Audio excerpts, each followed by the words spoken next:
Captain Li Huan couldn't believe what he was seeing on his ship's main screen. Haven Station, the most important place in all of human space, was breaking apart right in front of his eyes. The massive structure that had floated peacefully near Earth for over 200 years was now splitting open like a cracked egg, with bright orange flames shooting out into the darkness of space. Haven Station wasn't just any ordinary space station. It was humanity's most sacred place, a giant memorial that held the names of every single human who had died while exploring the stars. 3 billion names were carved into special quantum crystals that would last forever, or at least they were supposed to. Each name represented someone's child, parent, friend, or loved one who had given their life so that humans could spread across the galaxy. Families would travel from distant worlds just to touch the walls and remember their ancestors. "Sir, we're getting a message from the Kethmori command ship," said Park Minji, the ship's communications officer. Her hands were shaking as she worked at her control panel, and her voice cracked when she spoke. She had been doing this job for 10 years, but she had never seen anything like this before. The main screen flickered, and suddenly they were looking at the face of the alien commander who had just destroyed their most precious monument.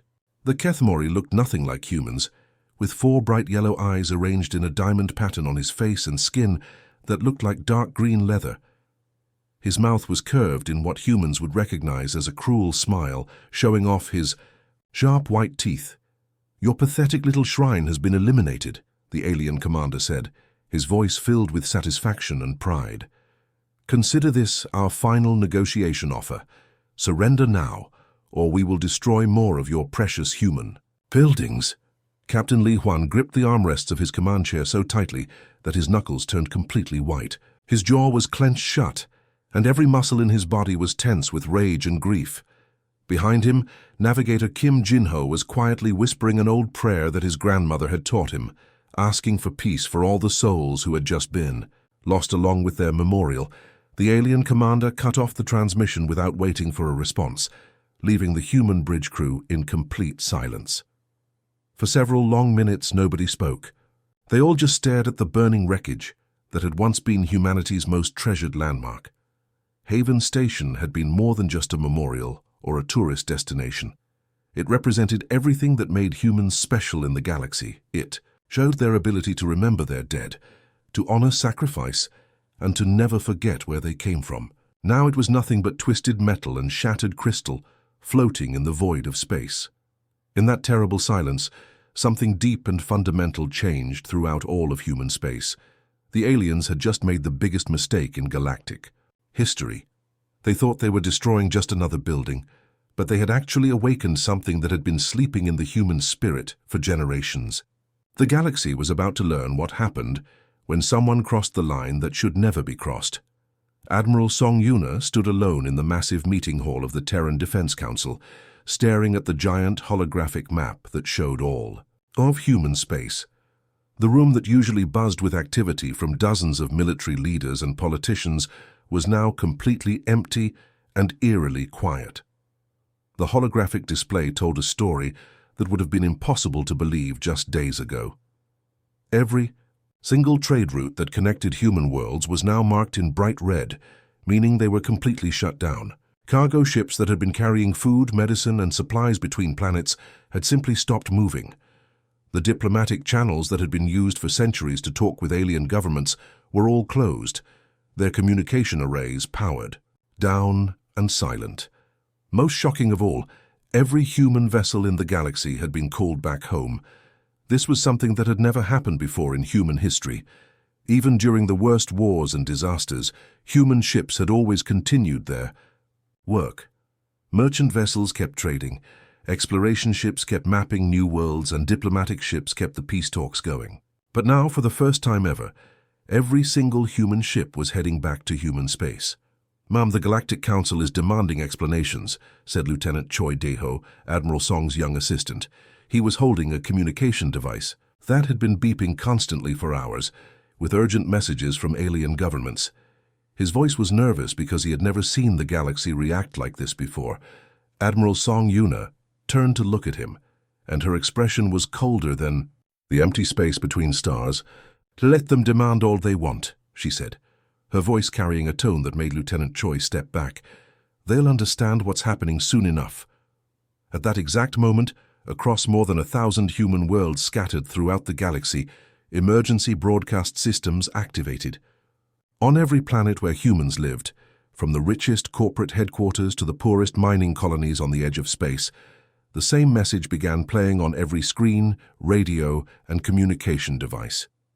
The message was short and simple, but it carried more weight than any speech ever given by a human leader. "Haven Station has fallen. Unity protocols are now active. Remember them all." Those few words did something that 300 years of politics, wars, and treaties had never accomplished. For the first time since humans had left Earth and spread across the stars, every single human faction put aside their differences and answered the same call. Corporate executives who had spent their lives making money stopped their business deals and began converting their factories to make weapons. Frontier miners who had never cared about politics dropped their tools and started preparing for war. Military officers who had been fighting each other in small conflicts suddenly became allies. Even civilian ship captains who had never fired a weapon in their lives began volunteering for combat duty. Rich humans and poor humans, soldiers and farmers, scientists and laborers, they were all united by the same powerful emotions: grief for what had been lost and ancient fury that had been awakened. The destruction of Haven Station had reminded every human of something they had almost forgotten, that they were all part of the same family, and when someone hurt their family, they would respond with everything they had. Director Han Soo-jin stood on the observation deck of the main industrial complex on New Ulsan, watching something that had never happened in human history. The planet below her was transforming at an incredible speed, like watching a caterpillar turn into a butterfly, except this butterfly was made of steel and fire.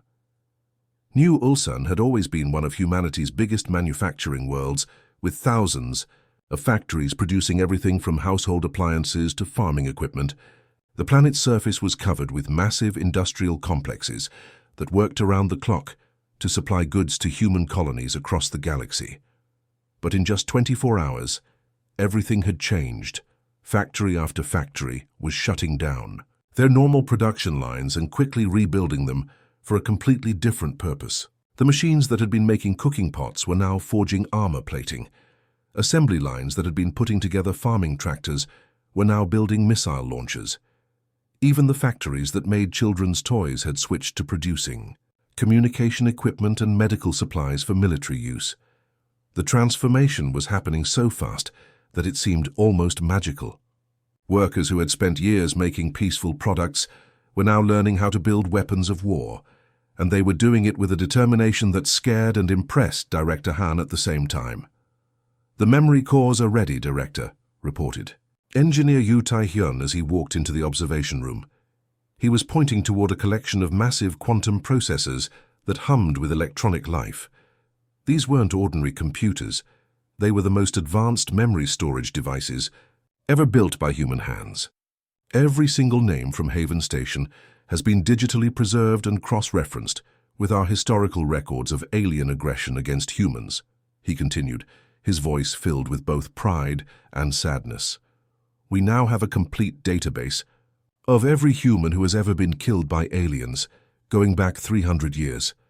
Director Han Soo-jin nodded grimly, her face showing the weight of what they were about to do. "Begin construction of the memory ships immediately. Each vessel will carry the weight of our dead with them into battle." The memory ships were something completely new in human military history. These weren't just warships designed to fight and win battles. They were floating monuments, each one carrying the digital records of thousands of humans who had died at alien hands. The ships would broadcast the names and stories of the dead wherever they went, making sure the galaxy never forgot what had been lost. High above the planet, in the orbital shipyards that floated in space, an equally impressive transformation was taking place. Ancient warships that had been retired decades ago were being pulled out of ship graveyards, where they had been slowly rusting away. These old hulks, some of them over 100 years old, were being completely rebuilt with new engines, new weapons, and new purpose. The most remarkable thing about these restored warships was the people who volunteered to crew them. They weren't career military officers looking for promotion or young soldiers seeking adventure. Instead, they were humans who had lost everything they cared about to alien violence over the years.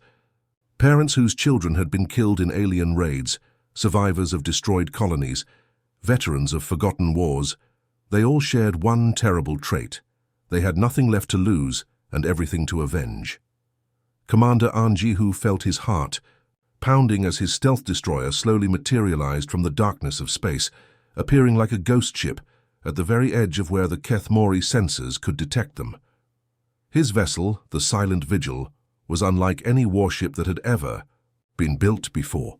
The entire outer hull of the ship was covered in flowing script, 10,000 human names carefully etched into the metal surface in beautiful flowing letters that caught the starlight and seemed to glow with their own inner fire. The ship looked like a floating cemetery that someone had attached fusion engines to, and in many ways that's exactly what it was. Each name on the hull represented a human being who had died because of alien violence. There were children who had been killed in colony raids, scientists murdered during first contact missions, and soldiers who had died defending human worlds. Some of the names were so old that they dated back to humanity's first ventures into space, while others were so fresh that the metal was still warm from the engraving process. "Broadcasting now, sir," said Sergeant Kang Yunji, the ship's communications officer. Her fingers moved carefully across her control panel, sending out a signal that would reach every receiver in the Kethmori star system. She had volunteered for this mission because her younger brother's name was etched on the ship's hull, killed in an alien attack when he was just 16 years old. The message they broadcast was incredibly simple, just 2 words that carried the weight of centuries of human pain. We remember. But the Silent Vigil wasn't alone. At that exact same moment, identical scenes were playing out across 50 different star systems throughout Kethmori space. Human vessels were appearing like specters from the depths of space, each one covered with the names of dead humans, each one broadcasting the same haunting message. These weren't ordinary military attacks. The human ships didn't fire their weapons or make any aggressive moves. They simply appeared at the edge of each star system, positioned themselves where everyone could see them, and began their endless, patient watch. They were like mechanical ghosts, floating monuments to human loss that served as a constant reminder of what the Kethmori had done. The psychological effect on the alien population was immediate and devastating. On Kethmori worlds across their Empire, civilian populations began fleeing toward their core systems in a panic that their government couldn't control. Families packed up everything they could carry and headed for what they hoped would be safer planets deeper in their territory. The Kethmori military found themselves facing something they had never encountered before in their long history of conquest. They were a warrior race that had been bred and trained for thousands of years to fight and conquer other species through direct combat. They understood battles with laser weapons and missile barrages, planetary invasions, and space fleet engagements. But this was something completely different. How do you fight an enemy that doesn't attack you? How do you defeat ships that just sit there and watch you, broadcasting the names of your victims over and over again? The Kethmori military leaders had no training for psychological warfare on this scale, and they had no idea how to respond to an enemy that fought with ghosts and grief instead of guns and explosives. The human strategy was working perfectly, creating fear and uncertainty throughout the alien empire without firing a single shot. Fleet Admiral John Minsu stood on the command bridge of the massive dreadnought Haven's Vengeance, his hands clasped behind his back as he watched the most incredible sight in human military history unfold before him. Through the massive viewing windows, he could see his enormous armada emerging from hyperspace, like a swarm of metallic locusts appearing from another dimension. One by one, then dozens at a time, then hundreds, the human warships materialized from the twisted space of hyperspace travel. Each ship that appeared was larger and more heavily armed than anything the galaxy had ever seen humans field before. There were sleek destroyers with hulls covered in memorial names, massive cruisers bristling with weapons, and enormous battleships that looked like floating cities of death and remembrance. The final count was staggering: 3,000 ships, had emerged simultaneously across the entire Kethmori frontier, appearing at dozens of star systems at exactly the same moment. It was the largest coordinated military operation in galactic history, and it had been planned and executed with mathematical precision that would have impressed even the most advanced alien computers. All units, commence Operation Final Tally. Fleet Admiral John commanded, his voice carried instantly to every human ship through quantum communication arrays. His words were calm and steady, but everyone who heard them understood that they had just witnessed the beginning of something that would change the galaxy forever. The first Kethmori world to face the human assault fell in just 6 hours. The aliens had thought their planetary defenses were impregnable, with massive shield generators and orbital weapon platforms that had protected them for centuries. But the human fleet tore through their defenses like tissue paper, using weapons and tactics that the Kethmori had never seen before. The second world fell even faster, in just 4 hours. The Kethmori military commanders realized with growing horror that the humans weren't just more powerful than they had expected. They were also learning and adapting with each battle, becoming more efficient with every victory. But what truly terrified the aliens wasn't the speed of their defeats. It was what the humans did after they won each battle. Victory alone wasn't enough for the human forces. Each defeat was carefully crafted to serve as a permanent monument that could be seen from space. When human forces conquered a Kethmori city, they didn't just destroy it randomly. Instead, they used their orbital bombardment weapons with surgical precision to reduce entire metropolitan areas to carefully planned patterns. When viewed from orbit, the destroyed sections of each city spelled out names from the Haven Station Memorial Archive in letters so large they could be read from hundreds of miles above the planet's surface.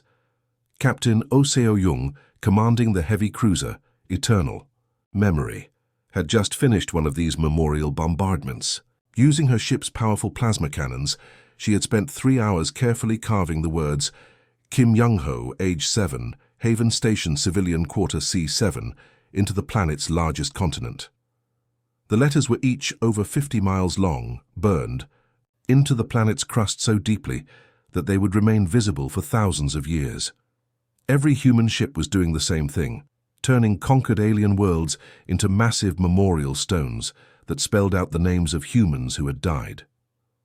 The message was crystal clear to everyone in the galaxy.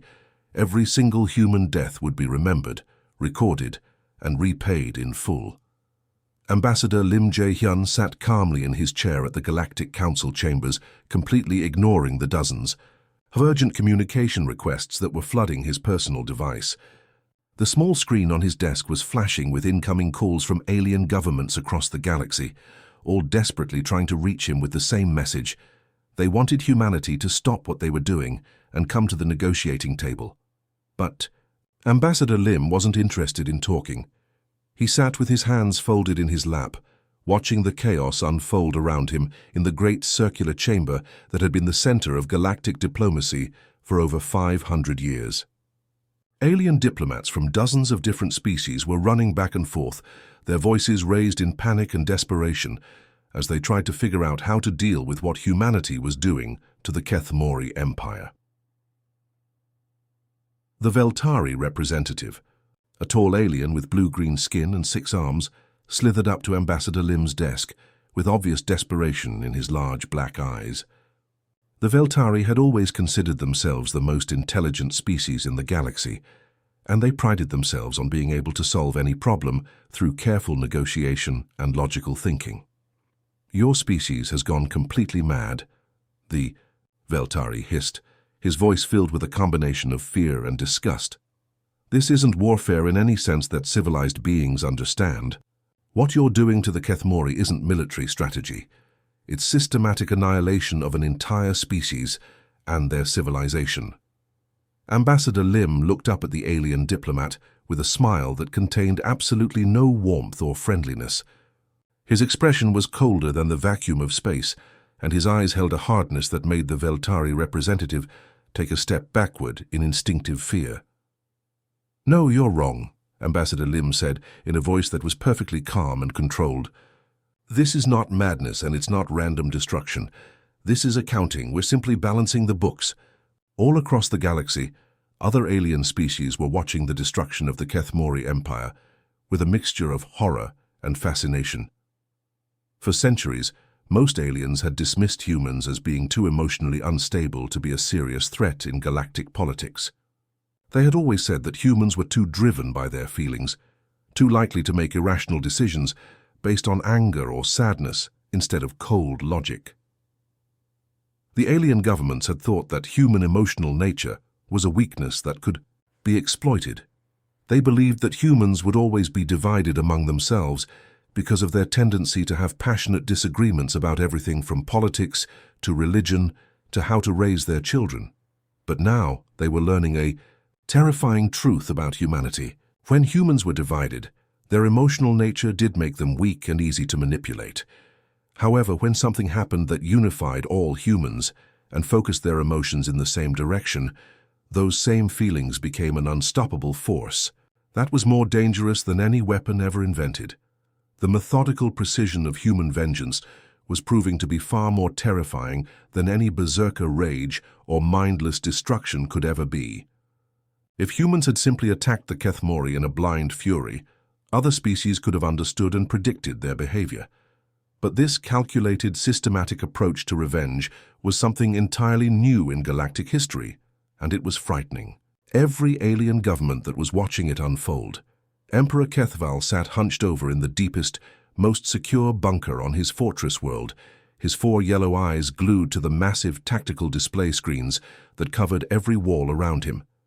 The room had been built to withstand planet-killing weapons and was buried so far underground that it would take a direct hit from a star destroyer to reach him.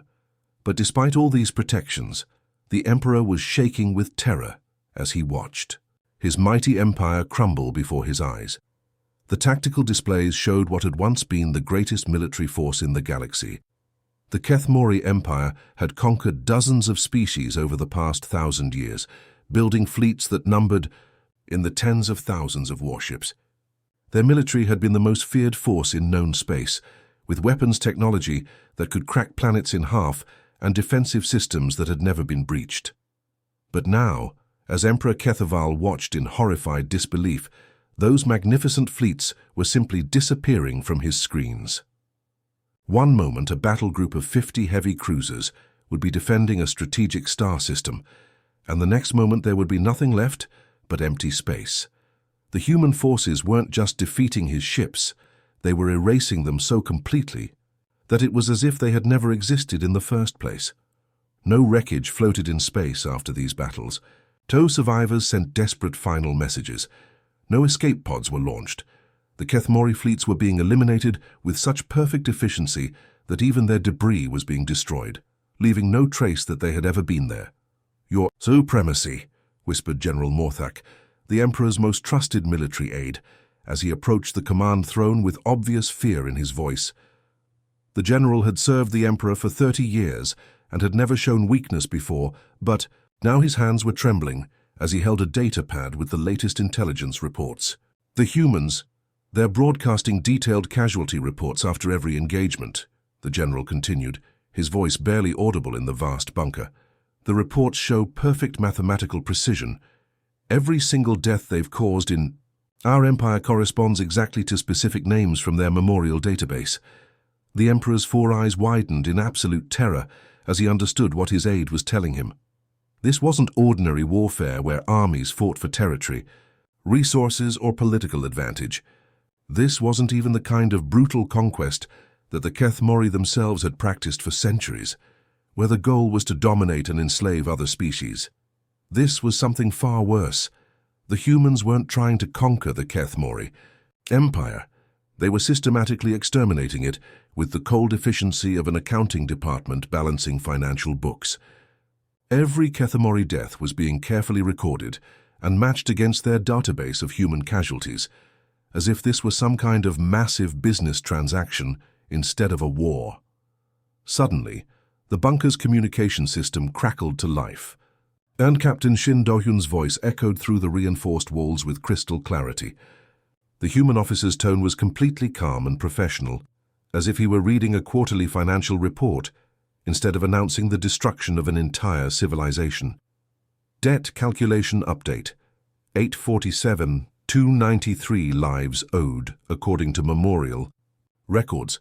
Current payment received 847,293 lives collected through military operations. All outstanding balances have been satisfied, proceeding to final balance and account closure. The Emperor realized with absolute certainty that he wasn't facing conquest or even traditional genocide. He was witnessing extinction being served with the terrifying efficiency of bureaucratic paperwork. The human fleet moved through space toward the Kethmori homeworld like a massive fist, slowly closing around its target. Thousands of warships formed perfect geometric patterns as they approached the planet that had been the center of the alien empire for over a millennium. From space, the approaching armada looked like a dark cloud of metal and death that blocked out the stars themselves. Admiral Bei Jinsu stood in the command center of the flagship Final Justice, staring at the most impressive piece of technology that humans had ever created. Before him stretched a holographic display so large that it filled an entire room, showing what the humans called the final tally. The display was a masterpiece of mathematical precision, listing every single human life that had been lost to alien aggression over the past 3 centuries. The holographic numbers glowed in the air like digital tombstones, each one representing someone's child, parent, spouse, or friend who had died because of alien violence.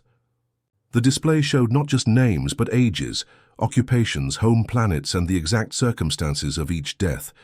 It was the most complete accounting of human loss ever assembled, and it was beautiful and terrible at the same time. Broadcasting. To all galactic frequencies, announced Communications Director Nam Hyemin, her voice carrying across the bridge as she activated the most powerful communication array ever built. The message that was about to be sent would reach every inhabited planet in the galaxy simultaneously, ensuring that every species would hear what humanity had to say. The accounting that appeared on screens across the galaxy was mathematically perfect and completely undeniable. Every human name from the Haven archive had been matched against the systematic retribution that had been carried out across Kethmori space. The mathematics were so precise that they could be verified by any computer system in the galaxy. 3 billion human lives had been lost over the centuries to alien aggression. 3 billion alien lives had now been collected in payment. The balance was exact, down to the last individual. There were no rounding errors, no approximations, and no mercy for those who had thought they could harm humans without consequences. As the human fleet completed its final assault on the Kethmori homeworld, Colonel Wee Sun-hee stood at her battle station monitoring the last few remaining targets. She had volunteered for this mission because her entire family had been killed in an alien raid 20 years earlier, and she had waited 2 decades for this moment of perfect justice. "Admiral, I'm receiving confirmation from all attack groups," she reported, her voice steady despite the magnitude of what was happening. "The Emperor's fortress has been reduced to its component atoms. The planetary defense grid has been completely neutralized. All military installations have been eliminated." She paused for a moment, looking at her instruments to make sure every calculation was correct. "Sir, the equation is balanced. The final tally is complete. The Kethmori Empire didn't surrender in the traditional sense, with signed treaties and negotiated terms. There was no one left alive to sign surrender documents and no government remaining to negotiate with. The empire didn't fall or collapse. It simply ceased to exist, as if someone had used a cosmic eraser to remove it from the galaxy. In the space of just a few months, a civilization that had dominated this region of space for 1,000 years had been systematically eliminated with the precision of an accountant balancing books. The galaxy now understood that humanity's greatest strength wasn't their technology or their military tactics. It was their perfect, terrifying memory. President Kim Hye-in stood quietly in the newly reconstructed Haven station, her hands clasped behind her back as she gazed at the magnificent memorial wall that stretched out before her. The new station was even more beautiful than the original, built with the finest materials that human technology could produce and designed to last for millions of years. Every single name that had been destroyed when the Keth Mori attacked the original station had been carefully restored to the quantum crystal walls. The 3 billion names glowed with soft, eternal light that would never fade or dim. But now there was something new added to the memorial, a simple inscription carved in letters 10 feet tall. "The price paid in full, let the galaxy remember." Those words carried more weight than any weapon ever built by human hands. They were a reminder to every species in the galaxy of what had happened when someone dared to attack humanity's most sacred place. The inscription wasn't a threat or a warning. It was simply a statement of historical fact that would stand for all time. The silence that had settled over human space after their vengeance was completed was completely different from the silence that had come before. In the months following the destruction of the original Haven station, human space had gone quiet because humanity was preparing for war. But this new silence was the quiet of a predator that had shown its true nature and was now resting, satisfied that its message had been understood. Throughout the galaxy, the behavior of other species toward humans had changed dramatically and permanently. Ships from alien civilizations that used to travel freely through human space now took much longer routes that avoided human systems entirely. When alien vessels did encounter human ships in neutral space, they maintained respectful distances and always transmitted polite greetings, even if they had no business to conduct. The galactic diplomatic protocols had been completely rewritten in the wake of humanity's campaign against the Keth Mori. New clauses had been added to every treaty and agreement, specifically stating that human memorial sites were to be considered inviolate and sacred. Any attack on a human memorial would be treated as an act of war against all of humanity, and the galaxy now understood exactly what that meant. Captain Park Ji-young, who had been appointed as the new commander of Haven Station's defense fleet, found her communication desk flooded with messages every single day. Alien governments from across the galaxy sent regular transmissions promising their eternal respect for human sacred sites and their commitment to peaceful relations with humanity. These weren't empty diplomatic pleasantries or meaningless political statements. They were genuine expressions of fear and respect from species that had witnessed what humans were capable of when their patience was finally exhausted. The messages came from the same alien races that had previously dismissed humans as being too emotional and unstable to be taken seriously in galactic politics. The galaxy had learned its lesson in the most definitive way possible. Humanity's capacity for both perfect remembrance and systematic retribution had become the stuff of legend, spoken about in whispered conversations on worlds that humans had never even visited. Peace was now maintained throughout this region of space, but not through carefully negotiated treaties or complex diplomatic agreements. Instead, it was kept through the collective memory of what had happened to the Keth Mori Empire, a memory that served as a permanent reminder of the price of crossing humanity's most sacred lines. In the memorial's quantum archives, billions of names continued to glow softly in the starlight, no longer just a record of the dead, but a promise to the living: never again.